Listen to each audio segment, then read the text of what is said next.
yeah, come and take a seat. Right, what are we doing for your hair today, Al? I think we just go kind of reshape the mullet. It's kind of grown out a bit on the sides. Yeah. And kind of keep it curled at the back. It just curls up at the back to kind of reshape it more. So we're going to enhance these curls a little bit, bring it around here, taper it down slightly, give it a bit more shape until it grows back into that better shape with a little bit of a taper. Heat up your neckline and everything. All right. So how have you been then?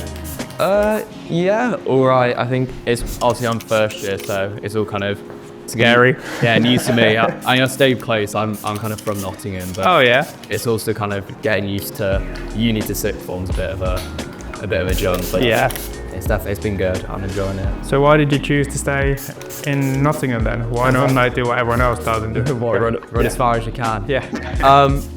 I think I had offers to go Bath and Newcastle, but I turned them down. I saw Nottingham in clearing. I just kind of thought I can stay close. I can stay kind of with my rugby. I can stay with my sport. Stay close enough to stay close to the Paris washing machine as well. Yeah, stay close to me. Crutch on mum a little bit. But no, I think just staying close is kind of.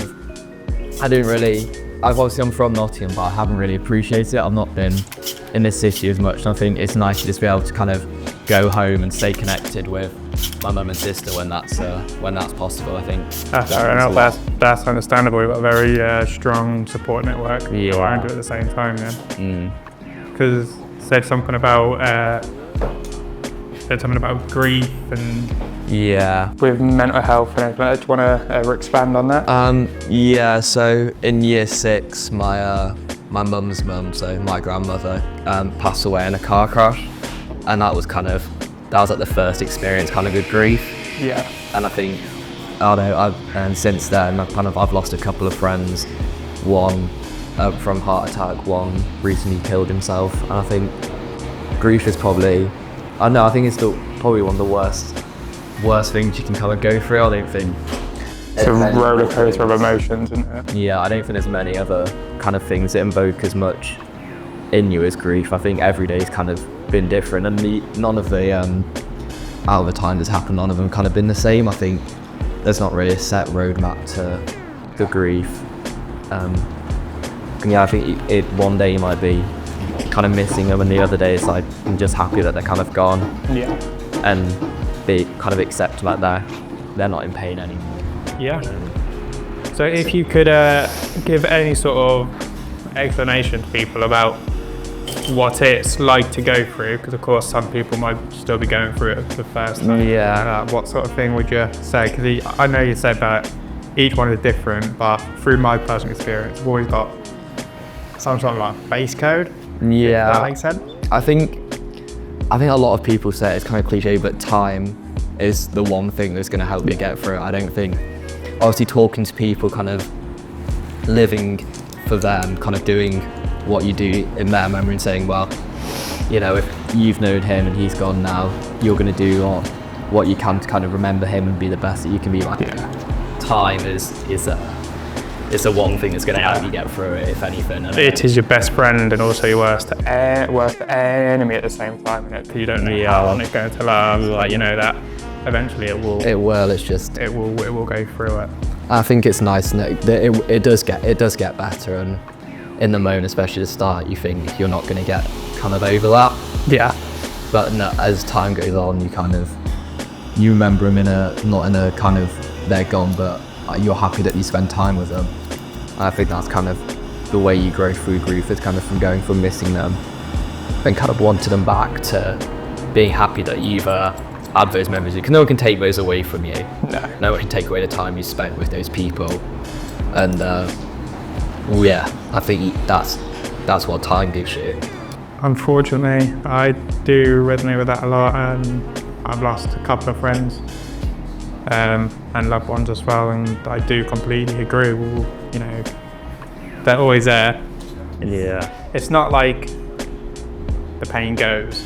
It's like you just learn to live with it at the same time. Yeah. It becomes just every day, just helps manage things a bit more. Yeah, I think you grow around it. I don't think grief is kind of like, it doesn't get any less, but I think you learn to live with it with time, kind of grow around it, and you come to accept what you have with them. Yeah.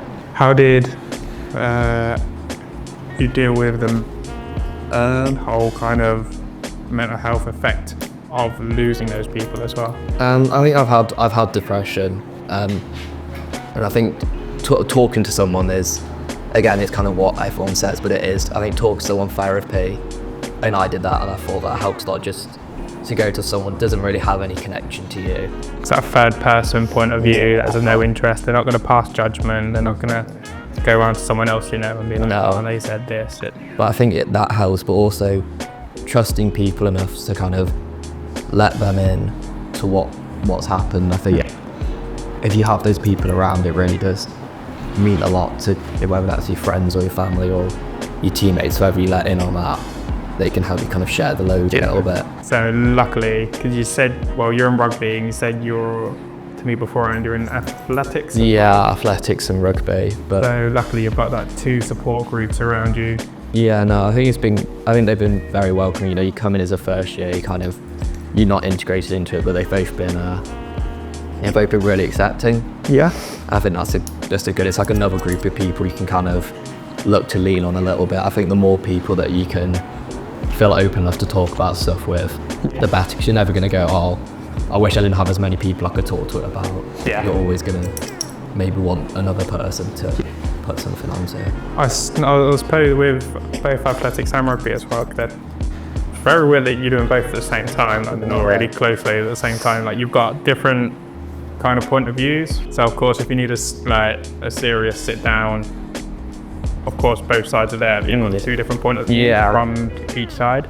No, That's I think very, very good. Yeah, I think there's differences, but they're both really, really good at what for being there.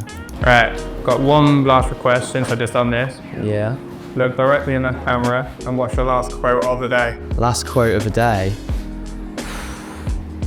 I think kind of listening to what you say, kind of do what you need to do for yourself. That was terrible. I might need to pull that one out. That was awful, but I think live for the good. I think live for yourself more than kind of for what other people want you to do. That sounds grand. And on that note, pal, we're all done. Perfect.